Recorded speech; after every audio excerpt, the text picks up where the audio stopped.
Shalom, shalom. Just give me a second. Bear with me as I check the live stream. Bear with me as I check the live stream. Uncle Shah, bear with me. Let me see. Khan, well, there it is. All right, Khan, with that, I want to start off by saying, Call hello, Yahweh Bashim Yahushai. Call hello, Yahweh Bashim Yahushai. Let me turn that down. Call hello, Yahweh Bashim Yahushai. Call hello, Yahweh Bashim Yahushai. Double honor to the apostles and elders of Great Millstone. Shalom to the Akim out there and the elect. That's the men, women, and children selected to make it out of here from the coming destruction. I'm the brother Ziyana out of the DC camp coming at you with another Keep in Mind video. Keep in mind the 12th month and its feast days, okay? I try to do this every month so that we keep track of our months as it comes in, all right? And like I do every video when I do this, I like to go to the calendar and draw it out for us to see, all right? Because sometimes it's confusing when you mix our Hebrew calendar, which is a lunar calendar, with Esau's solar calendar, all right? As you can see right now, we're in the month of January, and Friday was January 24th, Saturday today is January 25th, all right? And basically you see first, second, third, fourth, fifth, and so on and so forth. Those are our actual days that we go off of according to the lunar calendar, all right? So, of course, we're going to focus on the 12th month. March the 5th through the 6th was the start of the year. That was actually the first new moon, the first month of our lunar calendar, all right? Now we're approaching the 12th month, which will be January, all right? Well, within January, the month of Adar within January, okay? So without further ado, all right, bear with me because I got to hold this and read this at the same time, all right? Let me get the book of Sirach, all right?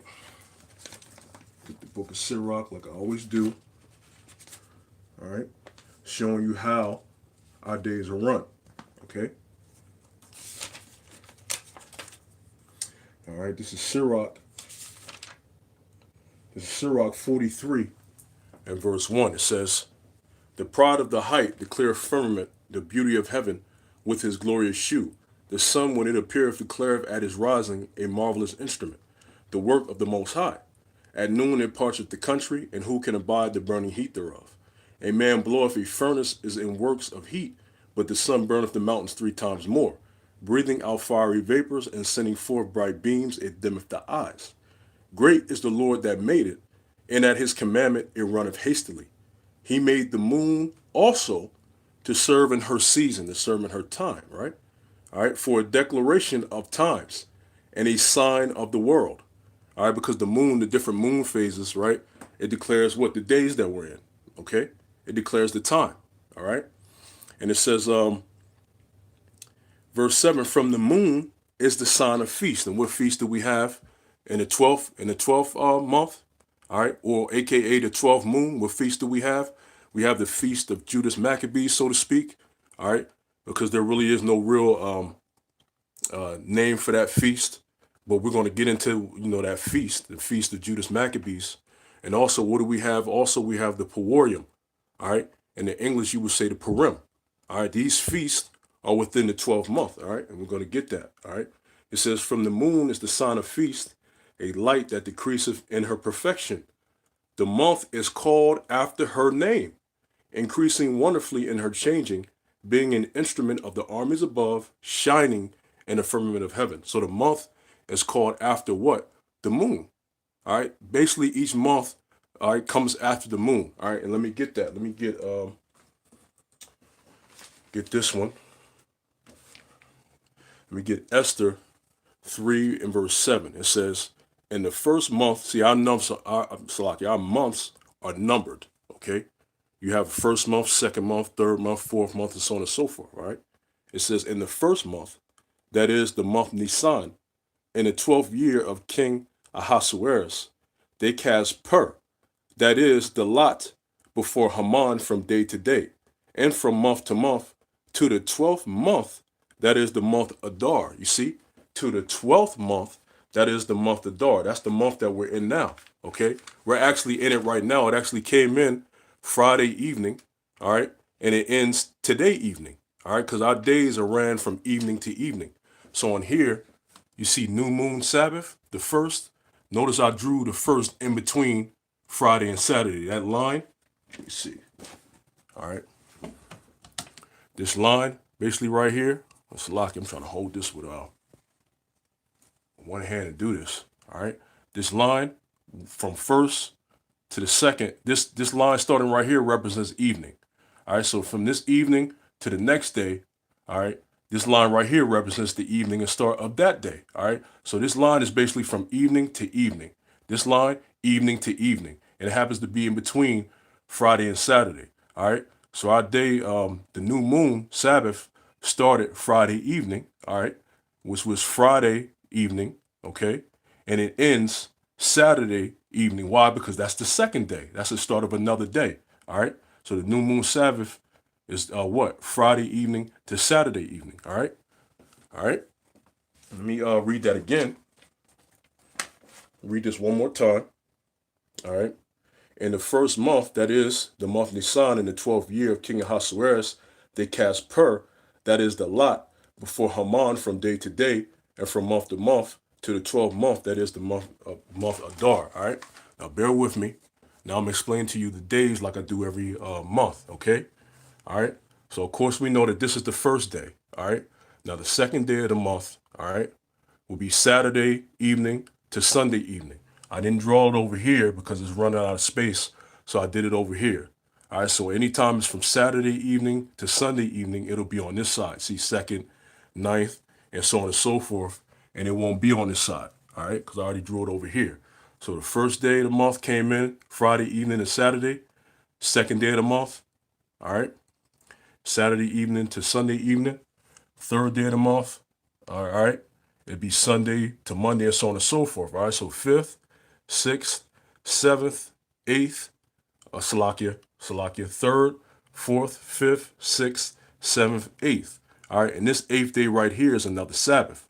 Because remember, 7 days after the Sabbath is another Sabbath. All right, so after the Sabbath that you're in, if you count another 7 days after that, you'll be in another Sabbath. All right, so the eighth day is another Sabbath. Okay, that's why I have Sabbath. Okay, then you have ninth day of the month, 10, 11, 12, 13 is here, and here's where I want to stop. All right, now the 13th day of our calendar comes in on what? Wednesday evening to Thursday evening. And the reason why I got that is because of the story of what? Judas Maccabees and the Maccabees brothers. All right, bear with me, because once again I got to get this in one hand. Let's go to the book of Maccabees. All right, bear with me. Go to the book of Maccabees.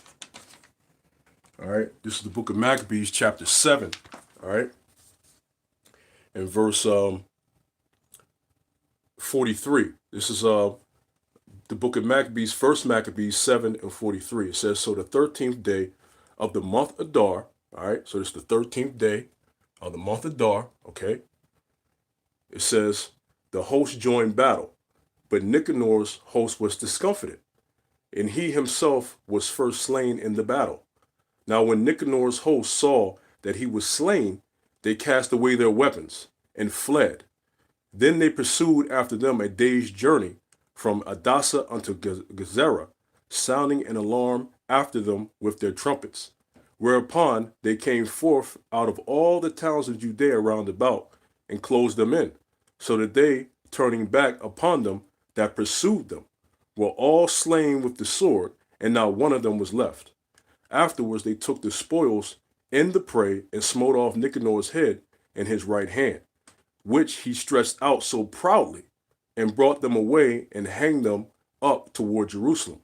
For this cause the people rejoiced greatly, and they kept that day a day of great gladness. Moreover, they ordained to keep yearly this day, being the 13th of Adar. Thus the land of Judea was in rest a little while. See? So this is the feast surrounding what? The Judas Maccabees, all right? The destruction and defeat of Nicanor and his army coming up against us, man, trying to destroy us, man. All right, and that was ordained to keep that a feast, and it said they rejoice. So this is a feast of gladness, man. All right, this is a feast of gladness, being amongst Akim. You know, that's this feast right here. All right, now going on into the after the 13th day, you have the 14th day and the 15th day. What feast falls on that? What the feast of Purim, or in the Lashwan Kodash, Purim. All right, let me get that in the book of Esther. All right. This is Esther. This is Esther 9 and verse. This is Esther 9 and verse. I'll start at 23. All right. Esther 9 and 23 says, "And the Jews undertook to do as they had begun, and as Mordecai had written unto them, because Haman the son of Hammedatha the Agagite, the enemy of the Jews, of Salaki, the enemy of all the Jews, had devised." Salakia. All right. It says, "has devised against the Jews to destroy them, and had cast that is the lot, to consume them, and to destroy them. But when Esther came before the king, he commanded by letters that his wicked device, which he devised against the Jews, should return upon his own head, and that he and his sons should be hanged on the gallows. Wherefore they called these days Purim, or in the Lashwan Kodash, Purim." Okay? All right? It says, "Wherefore they call these days Purim, after the name of Pur. Therefore, for all the words of this letter and of that which they had seen concerning this matter, and which had come unto them, the Jews ordained and took upon them and upon their seed," their children, our children, right? "And upon their seed, and upon all such as joined themselves unto them, so as it should not fail, that they would keep these 2 days, according to their writing, and according to their appointed time every year, and that these days should be remembered and kept throughout every generation, every family, every province, and every city, and that these days of Purim should not fail from among the Jews, nor the memorial of them perish from their seed." All right. And it says, "Then Esther the queen, the daughter of Abihail, and Mordecai the Jew wrote with all authority to confirm the second letter of Purim. And he sent the letters unto all the Jews to the 127 provinces of the kingdom of Ahasuerus, with words of peace and truth, to confirm these days of Purim in their times, according as Mordecai the Jew and Esther the queen had enjoined them, and as they had decreed for themselves and for their seed, the matters of the fastings and their cry." And the days that they were talking about were the 14th and the 15th day. And bear with me as I get directly to those scriptures. All right. This is verse 14, reading up. This is first verse 14. It says, "And the king commanded it so to be done, and the decree was given at Shushan, and they hanged Haman's 10 sons. For the Jews that were at Shushan gathered themselves together on the 14th day also of the month of Adar, and slew 300 men at Shushan. But on the prey they laid not their hand. But the other Jews that were in the king's provinces gathered themselves together and stood for their lives, and had rest for their enemies, from their enemies, and slew of their foes 75,000. That's a great number, man. All right. Mr. Lockett for that. That's a great number. They slew of their foes 75,000. Okay. All right. And it says, and mind you, Hakim, I'm, using one hand for each, trying, and it says, "For the Jews that were at Shushan gathered themselves together on the 14th day also of the month of Adar, and slew 300 men at Shushan. But on the prey they laid not their hand. But the other Jews that were in the king's provinces gathered themselves together and stood for their lives, and had rest from their enemies, and slew of their foes 75,000, but they laid not their hands on the prey. On the 13th day of the month of Adar, and on the 14th day of the same rested day, and made it a day of feasting and gladness. But the Jews that were at Shushan assembled together on the 13th day thereof, and on the 14th thereof, and on the 15th day of the same they rested, and made it a day of feasting and gladness. Therefore the Jews of the villages that dwelt in the unwalled towns made the 14th day of the month of Adar, a day of gladness and feasting, and a good day, and of sending portions one to another. Okay, so on the Feast of Purim, we can actually what? Send gifts to Akim, man. You can send gifts. You see? That's a day of feasting. That's a day of gladness, happiness, rejoicing, because it's symbolizing what? That we were able to put our enemies' destruction that they had planned for us back on their own head. And that's a great thing, man. We rejoice in that. All right. And it says, and made it a day of feasting and gladness. Therefore, the Jews of the villages that dwelt in the unwalled towns made the 14th day of the month of Adar a day of gladness and feasting and a good day, and of sending portions one to another. And Mordecai wrote these things and sent letters unto all the Jews that were in the provinces of the king Ahasuerus, both nigh and far, to establish this among them, that they should keep the 14th day of the month of Adar and the 15th day of the same yearly. Okay? So the 14th day of the month of Adar and the 15th day, what? Are our feast of Purim, or the Purim, all right? And we just so happen to come into the 12th month, all right? So again, the feast of, we have two feasts. We have the feast of Judas Maccabees, when we destroyed Nicanor and his army, that comes in on the 13th. So that's actually Wednesday evening. Okay, Wednesday evening, all right, of the 5th of February. Because I got to point that out. The reason why you see 5, because that's the 5th of February, all right? So that actually comes in on the 5th of February at the evening. That's the 13th day, all right? And then on the what? The 14th day comes in on the 6th of February at evening, okay? And that's the start of the Purim. And then it lasts all the way until the 8th at evening, okay? The start of the 16th day, that's when it ends, because that's the 16th day, all right? So I just wanted to do a short video on the calendar, keeping up with the months, trying to edify Akim, keeping us in the loop, all right? So with that, you can call on Yahweh Shemel Shah B'Hashem Kodash, and just remember that, we're in the 12th month right now, and we got feasts coming up within the next couple weeks, all right? So with that, call on Yahweh Shemel Shah B'Hashem Kodash, and as always to the elect, I say double shalom.